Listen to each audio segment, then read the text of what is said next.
बता दें कि झारखंड के मुख्यमंत्री हेमंत सोरेन ने असम में आदिवासियों के अधिकार और पहचान को लेकर चिंता व्यक्त की है। उन्होंने कहा है कि वे लोग जिन्होंने सदियों तक जल, जंगल और जमीन की रक्षा की और अपने स्वाभिमान को अभी नहीं खोया, आज अपने ही देश में मान्यता और सम्मान के लिए संघर्ष कर रहे हैं। सोरेन ने यह भी कहा है कि जिन समुदाय ने औपनिवेशिक सत्ता के खिलाफ सबसे पहले और निर्णायक लड़ाइयां लड़ी, जैसे संथाल हुल और बिरसा मुंडा का उलगुलाम, आज वही अपने अधिकारों के लिए दर दर भटक रहे हैं। बता दें कि मुख्यमंत्री ने इसे लोकतंत्र की विडंबना बताते हुए कहा है कि ये हमारे समाज और संविधान को आईना दिखाता है और उसकी सच्चाई दिखाता है। बता दें कि जो है 5 राज्यों में चुनाव है, जिसमें से असम में जो है जेएमएम ने अपने 18 प्रत्याशी जो है वो उतारे हैं और लगातार हेमंत सोरेन, उनकी पत्नी और उनके पार्टी के तमाम नेता जो है वो असम में इस वक्त चुनाव प्रचार जोर शोर से कर रहे हैं। और इसी क्रम में हेमंत सोरेन ने जो है वो आदिवासी समाज की आवाज उठाई है। वो लगातार कह भी रहे हैं कि वो असम के आदिवासी समाज को जो है उनका हक दिलाना चाहते हैं, उनका हुकूक दिलाना चाहते हैं। और अब एक बार फिर उन्होंने अपने सोशल मीडिया एक्स पर पोस्ट करके जो है ये सारी बातें कही हैं और असम में जो आदिवासियों की हक की बात उठाई है। और बताते चले कि महागामा के मोहन आदर्श मध्य विद्यालय में पीएम श्री योजना के तहत वार्षिक महोत्सव का आयोजन हुआ। कार्यक्रम की अध्यक्षता निकासी एवं व्ययन पदाधिकारी जितेंद्र यादव ने की। उद्घाटन दीप जलाकर हुआ। नगर पंचायत अध्यक्ष प्रबोध सोरेन ने और दूसरे जो गणमान्य अतिथि मौजूद थे उन्होंने किया। विद्यालय के बच्चों ने सुंदर सांस्कृतिक प्रस्तुतियां दी इस दौरान, जिसने सभी का मन मोह लिया। और बताते चले कि बाल संसद की सभी बच्चों को प्रमाण पत्र और उत्कृष्ट प्रदर्शन करने वाले विद्यार्थियों को मेडल देकर सम्मानित भी किया है। और प्रधानाध्यापक अबू साले ने कहा है कि विद्यालय ये सुनिश्चित करता है कि बच्चे हर क्षेत्र में आगे बढ़े और किसी भी क्षेत्र में पीछे ना रहे। कार्यक्रम में कई गणमान्य लोग उपस्थित रहे और इसे सफल बनाने के लिए शिक्षकों ने काफी मेहनत की और विद्यालय प्रबंधन समिति ने भी अहम भूमिका निभाई है। दुमका में गुप्त सूचना के आधार पर रानीश्वर अंचलाधिकारी सांदा नशरत ने बड़ी कार्रवाई की है। उन्होंने एक चाइना टोली को पकड़ते हुए लगभग 25 से 30 वोटर कीमती लकड़ियां को जब्त किया है।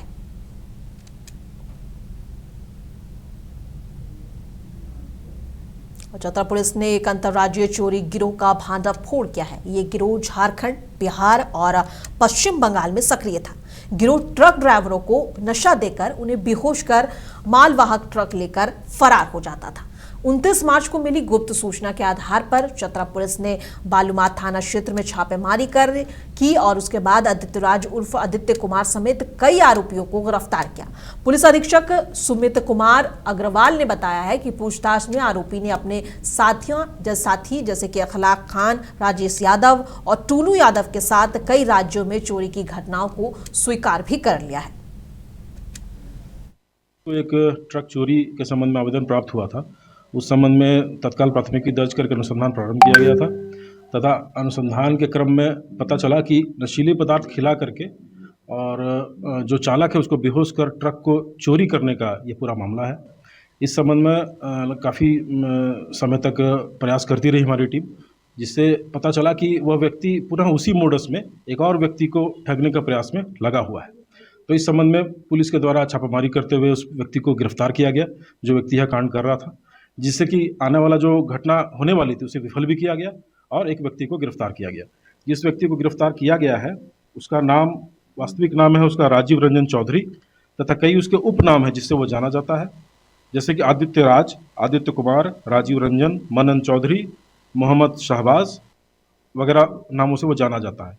इसके पिता का नाम है देवनारायण चौधरी। यह शाहजंगी थाना हबीबपुर, जिला भागलपुर, बिहार का रहने वाला है। इसे जब गिरफ्तार किया गया तो इसके पास से कुल 42 नशीली गोलियां, कुल 17,000 कैश और कुछ अन्य उपकरण भी प्राप्त किए गए, जिससे कि जो वाहन है उसकी जीपीएस को खोला जाता था। चतरा में होमगार्ड भर्ती प्रक्रिया को साफ सुथरा और निष्पक्ष बनाने के लिए डीसी कीर्तिश्री और एसपी सुमित कुमार अग्रवाल ने जवाहरलाल नेहरू स्टेडियम में निरीक्षण किया और उन्होंने पंजीकरण, शारीरिक परीक्षा और दस्तावेज जांच सहित सभी चीजों का जायजा लिया है। डीसी ने अभ्यर्थियों से बात की है और कहा है कि किसी भी तरह की लापरवाही बर्दाश्त नहीं किया जाएगा। और एसपी ने सुरक्षा और अनुशासन पर जोर दिया है। सभी को पेयजल, छाया और मेडिकल सुविधा भी इस दौरान दी जाएगी। धनबाद के कोयला नगर स्थित अन्नपूर्णा हॉल में बीसीसीएल ने बिडर्स मीट यानी कि एनआरएस से कंज्यूमर मीट का आयोजन किया। बैठक में बीसीसीएल के CMD Manoj Kumar Agarwal, director operation Sanjay Kumar Singh और डायरेक्टर मानव संसाधन मुरली कृष्णा रमैया और सभी एरिया जीएम, पीओ और सेल्स अधिकारी मौजूद थे। उपभोक्ताओं ने कोयला उठाव से जुड़ी समस्याओं और सुझाव साझा किए। रेल और सड़क मार्ग से कोयला ऑपरेशन पर विस्तार से चर्चा हुई। सीएमडी ने अधिकारियों को इन समस्याओं का जल्द से जल्द समाधान करने का निर्देश भी दिया है। जामताड़ा नगर पंचायत की पहली बोर्ड बैठक में कई अहम फैसले लिए गए। पानी का नया कनेक्शन अब 4,000 रुपए के बजाय 3,000 रुपए में मिलेगा, लेकिन चोरी पर कड़ी कार्रवाई होगी और अवैध पंप पर 5,000 रुपए या अधिक का जुर्माना लगेगा। बताते चले कि सोलर लाइट खरीद घोटाले की एसीबी जांच का प्रस्ताव पास हो गया है। तालाब सौंदर्यीकरण, हर वार्ड में पीसीसी सड़क, नाली, डीप बोरिंग और 24 घंटे पानी की योजना बनाई गई है। चिल्ड्रन पार्क का नाम बदलकर विवेकानंद पार्क होगा। सफाई कर्मियों के मानदेय बढ़ाने और चापाकल दुरुस्त करने के निर्देश भी दिए गए हैं।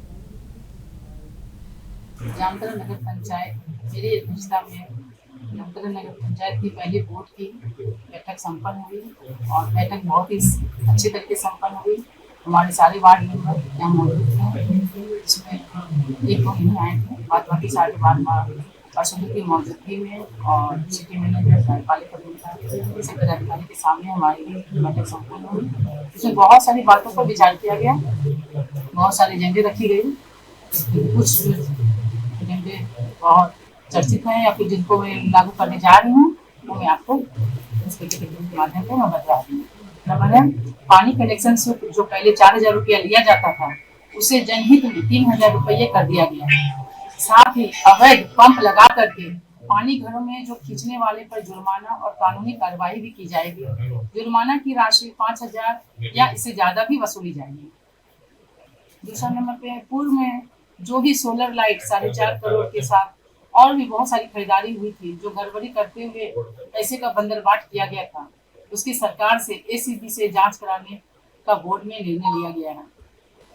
तीसरा नंबर पे है केंद्र सरकार की योजना अमृत के तहत तालाब सौंदर्यीकरण की जांच उच्च स्तरीय कमेटी से कराने का निर्णय बोर्ड ने लिया है, जिसका प्रस्ताव रखा गया है। और साहिबगंज जिले के बारहौ प्रखंड परिसर में आज जिला कांग्रेस कमेटी के विधायक प्रतिनिधि बरकत खान की अगुवाई में जनता दरबार आयोजित किया गया।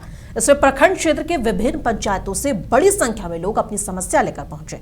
जनता ने जमीन विवाद, पीएम आवास योजना और मैया समान योजना, पेयजल संकट जैसी शिकायतें दर्ज कराई।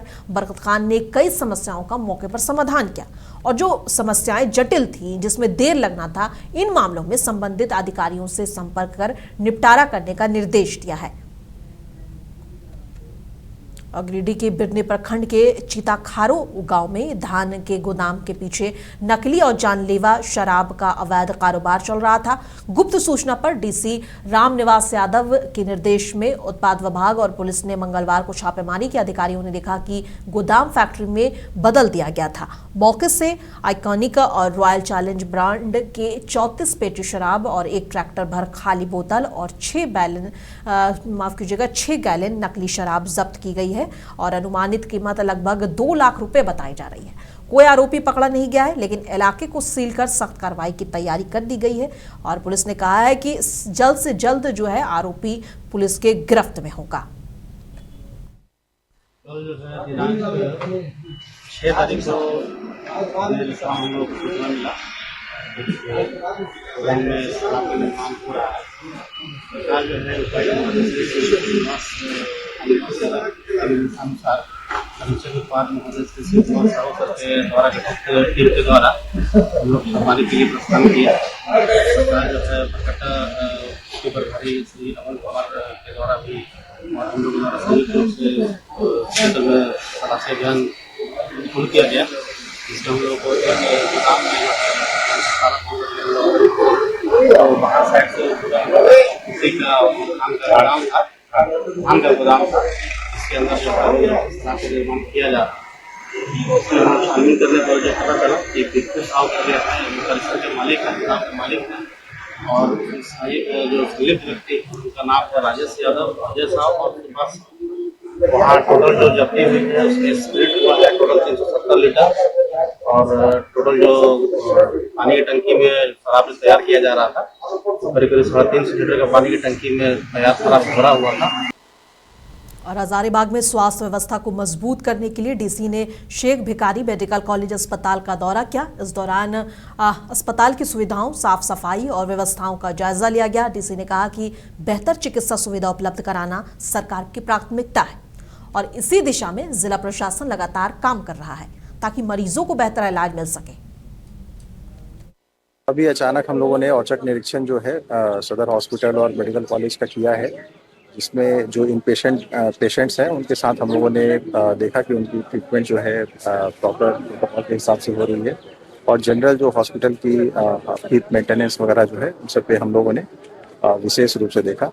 कुछ एक इम्पॉर्टेंट स्मॉल जो इश्यूज थे उस पर करेक्टिव मेजर्स लेने की जो है वो इंस्ट्रक्शंस दिए गए हैं और बाकी जो एस्पेक्ट्स है उस पर हम लोग विस्तृत रूप से डिस्कशंस करेंगे। बोकारो कोषागार में से अवैध निकासी मामले में बड़ा खुलासा हुआ है। जांच में घोटाले की राशि 4 करोड़ 29 लाख रुपए से अधिक पाई गई।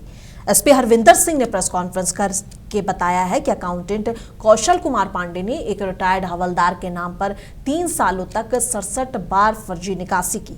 मामले के सामने आने के बाद प्रशासन में हड़कंप मच गया और आरोपियों के खिलाफ आगे की कार्रवाई शुरू कर दी गई करवाई है। और जांच में एक चीज जो निकल के आई, जो हमारे अकाउंटेंट जो यहाँ पे पदस्थापित थे कौशल कुमार पांडे, उनके द्वारा जो अपने सीनियर पदाधिकारी को ट्रस्ट का मिसयूज करते हुए और जो उसकी प्रक्रिया है उसमें छेड़छाड़ करते हुए एक रिटायर्ड पदाधिकारी भी नहीं, सिस्टम में हवलदार दिखाने एक रिटायर्ड हवलदार उपेंद्र सिंह जो कि 2016 में रिटायर हो चुके हैं, उनके नाम से एडिट करते हुए अकाउंट नंबर चेंज करते हुए लगभग 3 साल से, पिछले 3 साल से 2023-24 में निकासी हुई है, 24-25 में और 25-26 में टोटल 63 ट्रांजैक्शन हैं जो कि हम अभी तक देख पाए हैं जांच में। और टोटल अमाउंट की बात करें तो 4 करोड़ 29 लाख 71,007 रुपया का जो अभी तक निकासी हुई है। और जो उसमें अकाउंट जोड़ा गया, जो अकाउंट जिसमें पैसा क्रेडिट हुआ है, वो अकाउंट की जब डिटेल निकाली गई तो वो डिटेल निकला एक अनु पांडे के नाम से। और जब सारी चीज़ों के साथ पूछताछ की गई अकाउंटेंट से तो उन्होंने अपना अपराध स्वीकार किया और बताया कि ये जो अकाउंट है उनकी पत्नी का अकाउंट है।